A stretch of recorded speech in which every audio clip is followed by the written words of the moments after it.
ऐसे ही हृदय में उठते हुए द्वार, परिवर्तन की ललक, अदम्य साहस, स्पष्ट संकल्प लेने की चाहत का नाम है युवावस्था। दुनिया का कोई भी आंदोलन, दुनिया की कोई भी विचारधारा युवा शक्ति के बिना सशक्त नहीं बन सकती।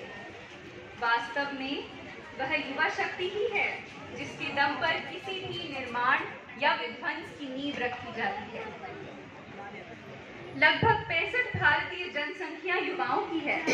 अपनी शक्ति, सामर्थ्य और साहस से देश को परम वैभव तक पहुंचाने का दायित्व युवाओं को स्वीकारना है।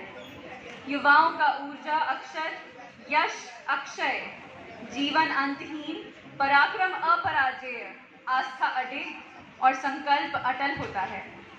उचित ज्ञान और सही दृष्टिकोण के साथ वे प्रौद्योगिकी, विज्ञान, चिकित्सा, खेल और अन्य सहित विभिन्न क्षेत्रों में उत्कृष्टता प्राप्त कर सकते हैं। यह न केवल उनके व्यक्तिगत रूप से विकसित करेगा, अपितु पूरे राष्ट्र के विकास और प्रगति के लिए भी योगदान देगा।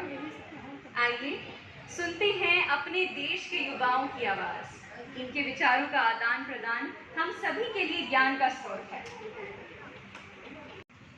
Now, I request Shri Shantanu Mahavar ji to come up on the stage and share a few words on Hindi को बोलचाल में लोग अब कम प्रयोग कर रहे हैं और इसका महत्व अंग्रेजी के सामने कम देखा जा रहा है। अतः आप लोग हिंदी के महत्व को समझने और लोगों द्वारा इसका ज़्यादा से ज़्यादा बोलचाल में प्रयोग करने के लिए अगले 25 सालों में हमारे युवाओं का क्या योगदान होना चाहिए। तो सभी लोग क्या इंग्लिश बोलते हैं, हर चीज में इंग्लिश, बट हिंदी को बहुत ज्यादा मिसअंडरस्टैंड कर रहे हैं, मतलब उसको भूल रहे हैं, मिसिंग कर रहे हैं लोग। मतलब हिंदी बोलना ही आजकल भूल गए। जहाँ भी जाते हैं इंग्लिश पहले सीखो, इंग्लिश पहले सीखो।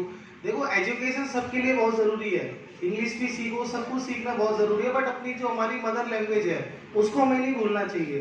जैसे आप लोगों को कोई मिलता है, आप ज्यादा मोस्टली मतलब जैसे लोकल में ऐसे आप फ्रेंड्स के साथ बात कर रहे हो या अपने कलीग के साथ बात कर रहे हो तो आप हिंदी का ही यूज करो। अब अदर चीजों में एग्जाम वगैरह में तो आपको इंग्लिश करने के लिए एजुकेशन में भी ध्यान दो। ये मैं आपसे ये नहीं कहूंगा कि आप इंग्लिश मत सीखो, इंग्लिश सीखनी जरूरी है, वो भी आपके लिए जरूरी है, बट हिंदी को भी आप मतलब इम्पोर्टेंस हिंदी को लेके चलो ज्यादातर।